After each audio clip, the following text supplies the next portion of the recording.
Hello दोस्तों, channel पे आपका स्वागत है जिसका नाम है लर्न एचवीसी। आज हमारा टॉपिक है DG, diesel generator. Diesel generator क्या होता है, इसके क्या पार्ट्स होते हैं, कैसी फंक्शनिंग होती है, आज हम वो स्टडी करेंगे। Let's start. सबसे पहले आप समझते हैं डीजी क्या होता है। डीजी एक तरीके का असेंबल्ड यूनिट है जो इंजन और अल्टरनेटर से मिलकर बनता है, जिसका काम होता है इलेक्ट्रिसिटी प्रोड्यूस करना। इसको हम दो तरीके से यूज करते हैं। एक as a permanent source use करते हैं, एक as a in emergency case use करते हैं। पर जहाँ पे इलेक्ट्रिसिटी अवेलेबल है वहाँ पे इसको इमरजेंसी यूज के लिए या बैकअप के लिए यूज किया जाता है। फॉर एग्जाम्पल कोई रेसिडेंशियल टावर है या कोई आपकी कंस्ट्रक्शन साइट है, कोई भी जगह है, इंडस्ट्री है जहाँ पे अराउंड इलेक्ट्रिसिटी है अवेलेबल है, बट 1 घंटे 2 घंटे के लिए इलेक्ट्रिसिटी कट होती है, तो वहां पे इसको एज अ बैकअप के लिए हम लोग यूज करते हैं। और जिन जगहों पे इलेक्ट्रिसिटी अवेलेबल नहीं है वहां पे इसको हम लोग यूज करते हैं as a permanent source of electricity. इसके अंदर क्या होता है, 2 तरीके के फ्यूल यूज होते हैं। एक लिक्विड फ्यूल जो डीजल यूज होता है, दूसरा नेचुरल गैस भी यूज कर सकते हैं। डीजल जब हम यूज करते हैं तो उससे क्या होता है, इन्वायरमेंट बहुत ज्यादा पोल्यूट होता है, तो उसको अवॉइड करने के लिए हम लोग नेचुरल गैस की, जो कि ग्रीन गैस भी है, तो हम लोग वो यूज करते हैं इलेक्ट्रिसिटी प्रोड्यूस करने के लिए। इसके अंदर क्या होता है कि जब सबसे पहले हम लोग फ्यूल को इंजन के अंदर बर्न करते हैं और मैकेनिकल एनर्जी जिससे प्रोड्यूस होती है वो ट्रांसफर होती है through shaft in form of rotational energy alternator के पास। अल्टरनेटर का जो मैकेनिज्म इस तरीके का होता है कि वो उस मैकेनिकल एनर्जी का यूज करके इलेक्ट्रिकल एनर्जी, इलेक्ट्रिसिटी प्रोड्यूस करता है, जो कि हमारे लोड के पास ट्रांसफर होता है। अब ये देखिए, एक तरीके का ये डायग्राम है। ये आपका जैसा मैंने बताया कि 2 पार्ट से मिलके बनता है। एक इंजन हो गया, एक आपका जनरेटर हो गया। इंजन के अंदर फ्यूल आता है और उस जो फ्यूल इसमें बर्न होता है, बर्न होने के बाद ये मैकेनिकल एनर्जी प्रोड्यूस करता है जो रोटेशनल एनर्जी के फॉर्म में, और थ्रू शाफ्ट के ट्रांसफर होता है जनरेटर के पास। और जो जनरेटर होता है, जो हम अल्टरनेटर भी कहते हैं, वो इलेक्ट्रिसिटी को प्रोड्यूस करता है। जहां पे भी हमारा लोड है वहां पे ट्रांसफर किया जाता है। ये 2 इसके मेन कंपोनेंट है। उसके बाद एक्चुएटर, गवर्नर, वोल्टेज रेगुलेटर, बहुत सारे डिवाइसेस यूज किए जाते हैं इसको, ये ताकि जो इलेक्ट्रिसिटी आउटपुट है उसको कंट्रोल करने के लिए, हमारे यूज के अकॉर्डिंग कंट्रोल करने के लिए, और जो फ्यूल है, फ्यूल की जो स्पीड है, उसका जो यूजेज है, उसको कंट्रोल करने के लिए एक्चुएटर, गवर्नर सिस्टम यूज किया जाता है। अब से इसका सबसे इंपॉर्टेंट पार्ट है वो डीजल इंजन। इसके अंदर क्या होता है, 4 स्ट्रोक का डीजल इंजन हम लोग यूज करते हैं, जो एयर कंप्रेशन और फ्यूल के प्रिंसिपल पे काम करता है। 4 स्ट्रोक मतलब पहले स्ट्रोक में क्या होता है कि जब ये क्रैंक शाफ्ट है और ये शाफ्ट जो है डायरेक्टली अल्टरनेटर से कनेक्टेड होता है। सबसे पहले क्या होता है, एयर इन होती है। एयर इन होगा तो ये क्रैंक शाफ्ट नीचे जाएगा और जो बाहर की एयर है उस थ्रू एयर फिल्टर के क्लीन होने के बाद इसके अंदर आती है। फिर दूसरा स्टेप है कि कंप्रेशन, जो एयर आई है उसको कंप्रेस किया जाता है।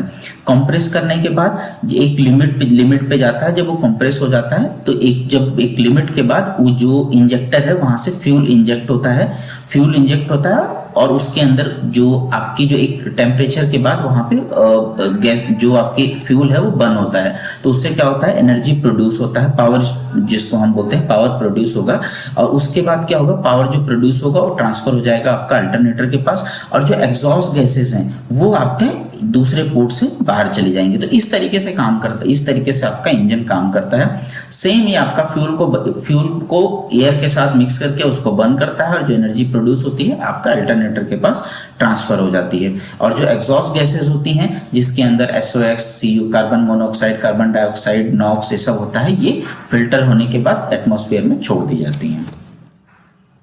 नेक्स्ट होता है अल्टरनेटर। अल्टरनेटर को हम लोग डीजी का हार्ट भी बोलते हैं, क्योंकि एक बार एनर्जी तो प्रोड्यूस हो गई, बस उस एनर्जी को इलेक्ट्रिसिटी में कैसे कन्वर्ट करना है ये पूरा काम करता है अल्टरनेटर।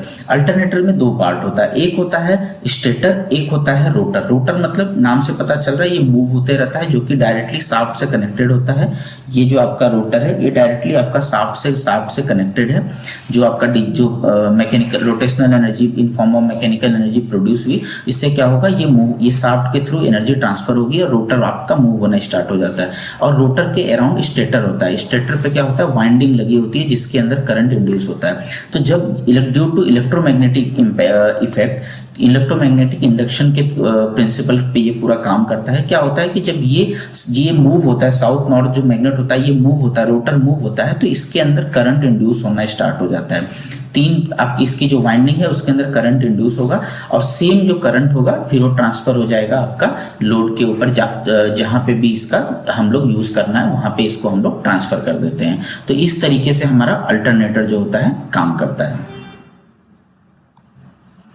अब होता है डीजी कैनोपी। अब देखेंगे, अब हमने जैसे देखा कि डीजल इंजन जो होता है दो पार्ट से मिलकर बनता है। डीजी जो होता है, एक होता है इंजन हो जाता है, एक हो जाता है आपका अल्टरनेटर। तो इस तरीके से ये दिखेगा। अब क्या होता है कि इसको डायरेक्टली हम लोग बाहर कहीं पे भी आउटडोर एरिया में नहीं प्लेस कर सकते। उस क्या होगा, इसको डैमेज होने का चांस होगा। तो उसके लिए हम क्या करते हैं, एक इसके ऊपर कैनोपी लगा देते हैं। आप देखेंगे नॉर्मल बाहर डीजी तो इस फॉर्म में आपको दिखता है, तो ये बाहर इसको हम लोग कैनोपी बना देते हैं जिसके अंदर ये डीजी सेट जो है इसको फिट कर देते हैं। तो ये बेसिकली यूज किया जाता है मैकेनिकल, इसको प्रोटेक्शन प्रोवाइड करने के लिए, मैकेनिकल प्रोटेक्शन प्रोवाइड करता है। नेक्स्ट है बेस फ्रेम। अब क्या होता है कि इसका जो इंजन यूज होगा, अल्टरनेटर यूज होगा, इसका बहुत ज्यादा लोड होता है। तो क्या होता है, एक बेस फ्रेम बनाया जाता है जिसके ऊपर पूरा सिस्टम इसको रखा जाता है ताकि जो वाइब्रेशन हो, बहुत ज्यादा वाइब्रेशन ना हो, उसको रिड्यूस किया जा सके। तो इसको पूरे सिस्टम को सपोर्ट करने के लिए बेस फ्रेम, देखिए आप, ये डीजे है, ये आपका पूरा फ्रेम लगाया हुआ है जिसके ऊपर पूरा सिस्टम रेस्ट करता है। नेक्स्ट है फ्यूल सिस्टम। अब क्या होता है कि हर डीजी जो होता है कि उसको एक हम लोग इलेक्ट्रिसिटी प्रोड्यूस करने के लिए यूज करते हैं। तो या तो आप परमानेंट के लिए यूज करेंगे या तो आप बैकअप के लिए यूज करेंगे। तो कितने लोड पे आपने डिजाइन किया है, क्योंकि क्या होता है हर डीजी के अंदर एक लिमिटेड टैंक कैपेसिटी होती है। जैसे 125 केवीए का है तो अराउंड 170-180 लीटर का उसका टैंक कैपेसिटी होती है। डीजी के अंदर उतना फ्यूल स्टोर हो सकता है। अब बट आपका यूजेस बहुत ज़्यादा है तो आपको क्या फिर एक एडिशनल फ्यूल सिस्टम बनाना पड़ेगा, फ्यूल टैंक लेना पड़ेगा 500 लीटर का, 1000 लीटर का, एज पर आपके रिक्वायरमेंट। जिससे क्या होगा, इसका जो फ्यूल जैसे ही फ्यूल इसका नीचे एक लेवल के नीचे जाएगा, यहाँ टैंक से अपने आप इसके अंदर फ्यूल फिल हो जाएगा। तो इसकी कैपेसिटी प्योरली डिपेंड करती है कितने देर का बैकअप आपको चाहिए। अगर मान लीजिए कि लाइट इलेक्ट्रिसिटी नहीं है तो आपको टैंक से, मतलब आपका जो कैपेसिटी है टैंक का बहुत ज़्यादा होगा, क्योंकि आपको बैकअप ज़्यादा देर के लिए चाहिए, ज़्यादा सिस्टम के लिए चाहिए। तो डिपेंड्स ऑन लोड ये डिज़ाइन किया जाता है। इसको हम इसका जो नॉर्मली देखेंगे 990 लीटर का या 500 लीटर्स का हम लोग यूज़ करते हैं। नेक्स्ट है फ्यूल फिल्टर। अब क्या होता है कि जैसा मैंने दिखाया, एक आपका टैंक है, एक ऑयल कहीं और से थ्रू टैंकर आता है, फिर उसके बाद टैंक में फिल किया जाता है, वहां से फिर ये डीजी के पास जाता है। तो वहां पे क्या होता है ना, इसमें बहुत सारी इम्प्योरिटी भी मिक्स हो जाती है। तो इम्प्योरिटी को रिमूव करने के लिए हम लोग फ्यूल फिल्टर यूज करते हैं ताकि इसके अंदर जितनी भी इम्प्योरिटी है उसको रिमूव किया जा सके और डायरेक्टली वो इंजन के अंदर ना जाए। क्योंकि इससे क्या होगा, हमारा जो इंजन होगा, इंजन को डैमेज होने का चांस होगा, और एक बार इंजन डैमेज हुआ तो आपका बहुत अच्छा खासा खर्चा हो सकता है। नेक्स्ट है एयर फिल्टर। एयर फिल्टर दो तरीके में इसमें यूज होता है। एक तो क्या होता है, जैसे मैंने आपको स्टार्टिंग में बताया कि जब इनटेक होता है, जब इंजन को हवा चाहिए होती है, इन करता है, इनटेक लेता है, तो वो एयर डायरेक्टली बाहर के एयर्स को सक करता है। तो उस एयर को फिल्टर करना बहुत जरूरी है, क्योंकि उसमें जो इम्प्योरिटी है उसको रिमूव करना बहुत जरूरी है। तो ये एयर फिल्टर क्या करता है, बाहर के एयर को उसको फिल्टर करके फिर उसको इंजन के अंदर सप्लाई करता है। दूसरा एयर फिल्टर हम यूज करते हैं एग्जॉस्ट में, क्योंकि क्या होता है कि जब एग्जॉस्ट आप देखेंगे तो वहां पे बहुत सारे बर्न आउट गैसेस, जैसे कार्बन मोनोऑक्साइड, कार्बन डाइऑक्साइड, ये सब गैसेस रहती है। तो वो डायरेक्टली आपके एटमॉस्फेयर में जाके एटमॉस्फेयर को पोल्यूट कर सकती हैं। तो उसको फिल्टर करने के लिए भी हम लोग एयर फिल्टर यूज करते हैं। अब देखिए ये यहाँ पे एयर फिल्टर यूज किया गया है। नेक्स्ट है एग्जॉस्ट सिस्टम। अब क्या होता है कि जो बर्न आउट गैसेस हैं उसमें बहुत सारा आप देखेंगे तो CO, SOx, NOx, carbon monoxide, ये सब गैसेस होती हैं जो कि एटमॉस्फेयर को बहुत ज़्यादा पोल्यूट करती हैं। और ये जब गैसेस निकलती भी हैं तो बहुत ज़्यादा साउंड भी क्रिएट होता है, तो आपके एटमॉस्फेयर को बहुत ज़्यादा डैमेज कर सकती है। तो यहाँ पे क्या यूज़ होता है, साइलेंसर सिस्टम यूज़ किया जाता है ताकि उसके साउंड को जो है बहुत ज़्यादा हद तक रिड्यूस किया जा सके। और फिल्ट्रेशन सिस्टम होता है ताकि जो गैसेस हैं उनको रिमूव, बहुत हद तक उनका जो कंटेंट है वो कम किया जा सके ताकि एटमॉस्फेयर को बहुत ज़्यादा डैमेज ना हो। और जो गैसेस हैं ये पाइपिंग के थ्रू हम लोग एक पर्टिकुलर हाइट के ऊपर ले जाके छोड़ते हैं, जहाँ पे जब मान लीजिए आपकी बिल्डिंग 30 मीटर की आपकी बिल्डिंग है तो अराउंड 30 मीटर्स तक हम इसको एग्जॉस्ट पाइपिंग जाती है, वहाँ पे हम लोग करते हैं ताकि जो इन्वायरमेंट को बहुत ज़्यादा इम्पैक्ट ना हो। आप देखेंगे कि डीजल जब हम यूज़ करते हैं तो बहुत ज़्यादा ये सब गैसेस निकलती हैं, इसीलिए आज देखेंगे आज के टाइम पे नेचुरल गैसेस, PNG टाइप की गैसेस हैं यूज़ किया जाता है, जो क्या ग्रीन गैसेस हैं उनसे ज़्यादा पोल्यूशन नहीं होता है। और जब कॉस्ट सेविंग भी देखेंगे तो आज के टाइम पे डीजल का कॉस्ट बहुत ज़्यादा है और पीएनजी का अगर कॉस्ट देखें तो नेचुरल गैस का कॉस्ट देखें तो बहुत कम है। तो कॉस्ट में भी बहुत ज़्यादा कंपिटिटिव है और आप अगर इन्वायरमेंट के हिसाब से देखें तो इन्वायरमेंट फ्रेंडली भी है। नेक्स्ट है वाटर सेपरेटर। अब क्या होता है, जैसा मैंने बताया कि फ्यूल फिल्टर तो फिल्टर जो उसके अंदर इम्प्योरिटी है उसको फिल्टर कर देगा, बट क्या होता है कि अगर मान लो कि क्योंकि ये टैंक जो मैंने दिखाया वो भी आउटडोर एरिया में होता है, मान लो मॉइस्चर उसमें फॉर्म होना स्टार्ट हो गया, कहीं पे रेन या कहीं से कुछ वाटर कंटेंट उसके अंदर चला गया, तो वो वाटर आपके इंजन के अंदर जाएगा और आपके सिस्टम को रस्ट कर सकता है और आपके सिस्टम को खराब कर सकता है, इफिशियंसी भी रिड्यूस हो जाएगी।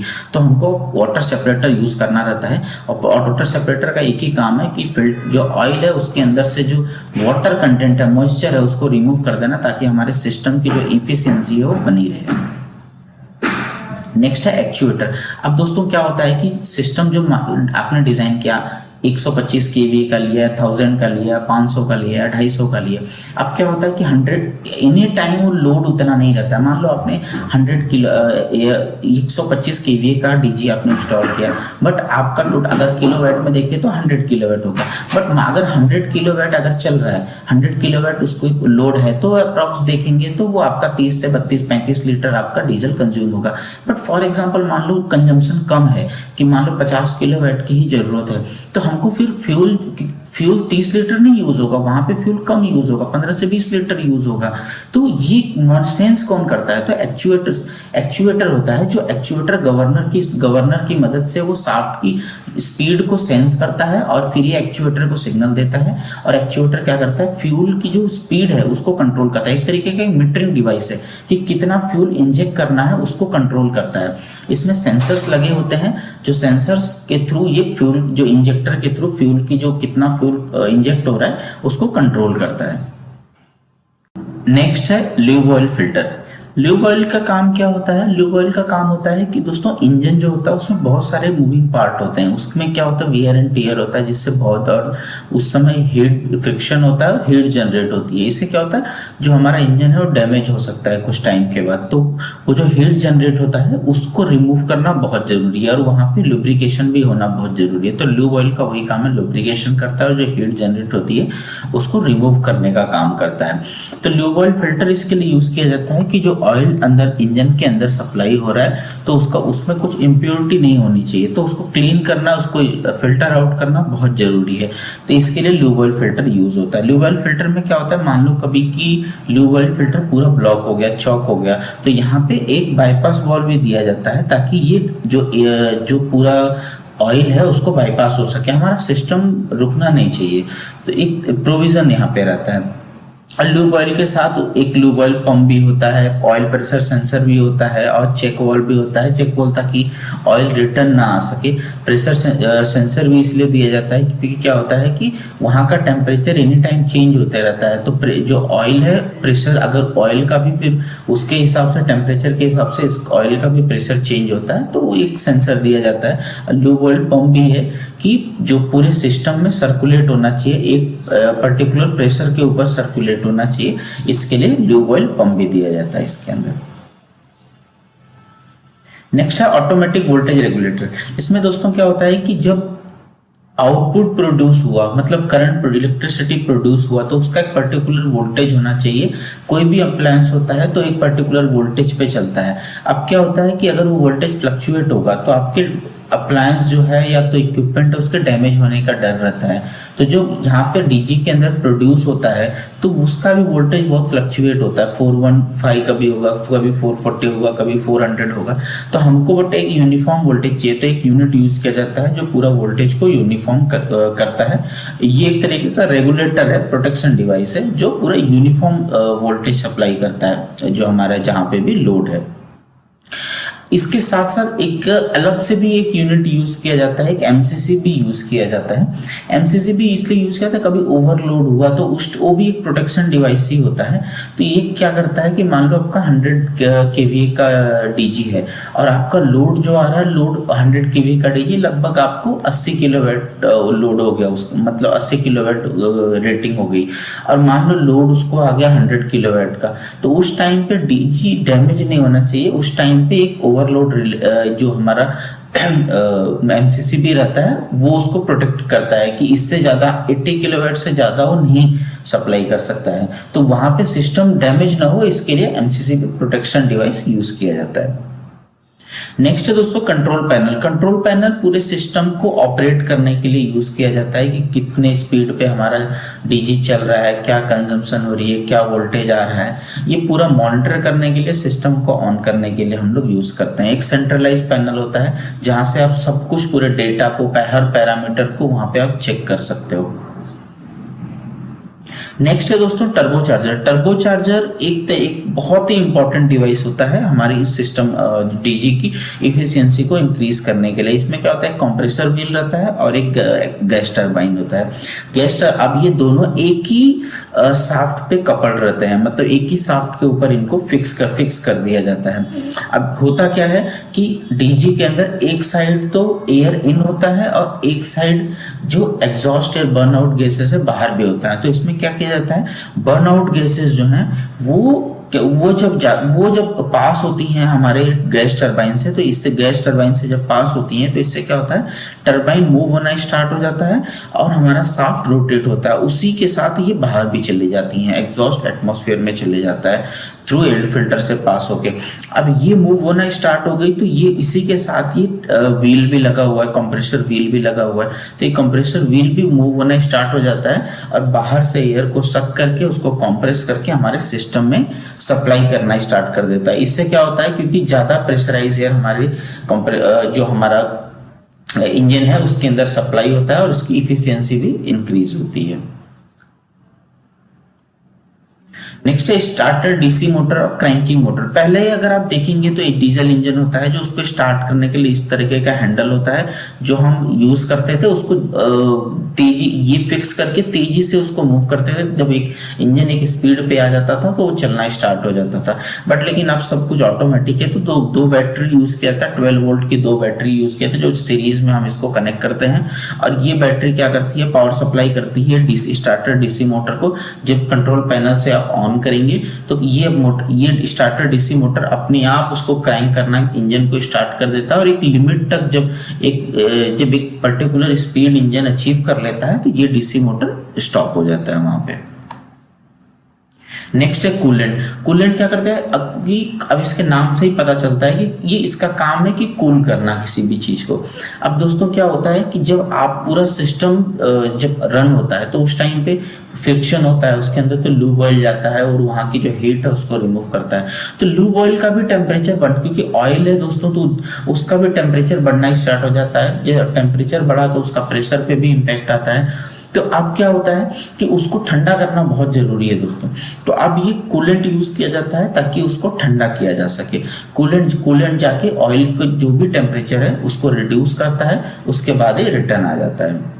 तो और इसका एक टैंक पे यूज किया जाता है, टैंक में जाके फिर ये जो हमारा ऑयल है स्टोर हो जाता है। जनरली कूलेंट जो होता है ये हम लोग इथिलीन ग्लाइकोल यूज करते, इथिलीन ग्लाइकोल टाइप यूज करते। इस तरह का कूलेंट होना चाहिए कि उसका फ्रीजिंग टेम्परेचर बहुत कम होना चाहिए। मान लीजिए अगर आप कोई बहुत कोल्ड जगह पे यूज हो रहा है तो आपका जो कूलेंट है वही आपका फ्रीज हो जाएगा। तो इसलिए इस तरीके का मतलब कूलेंट करते हैं यूज कि ज्यादा उसका फ्रीजिंग पॉइंट बहुत कम रहे और ज्यादा हीट ट्रांसफर हो सके उससे। नेक्स्ट है रेडिएटर। नाम से ही दोस्तों पता चलता है कि हीट रिमूव करने के लिए। अब दोस्तों क्या होता है कि आप डीजी के अंदर का पूरा सेटअप देखेंगे तो इसमें क्या होता है, जब इंजन चलता है तो कैनोपी में पूरा जो यूनिट है अंदर फिक्स रहता है। अब जब ये पूरा सिस्टम रन होता है तो उसके अंदर बहुत सारी हीट जनरेट होना स्टार्ट हो जाती है, तो हीट को बाहर निकालना भी बहुत जरूरी होता है। तो ये देखेंगे एक फैन लगा रहता है और एक आगे रेडिएटर रहता है। तो ये क्या करता है, एक तो पूरा जो आपके कैनोपी की जो डीजी की हीट रहती है उसको बाहर निकालता है, और दूसरा रेडिएटर यूज करते हैं हम जो हमारा कूलेंट है, क्योंकि अब कूलेंट ने लूब ऑयल की हीट तो ले ली, अब कूलेंट को भी तो ठंडा करना जरूरी है। तो कूलेंट इससे पास होता है हमारा जो रेडिएटर से, और इसके बैक साइड से ये फैन चलता है तो हमारा कूलेंट भी उससे ठंडा हो जाता है।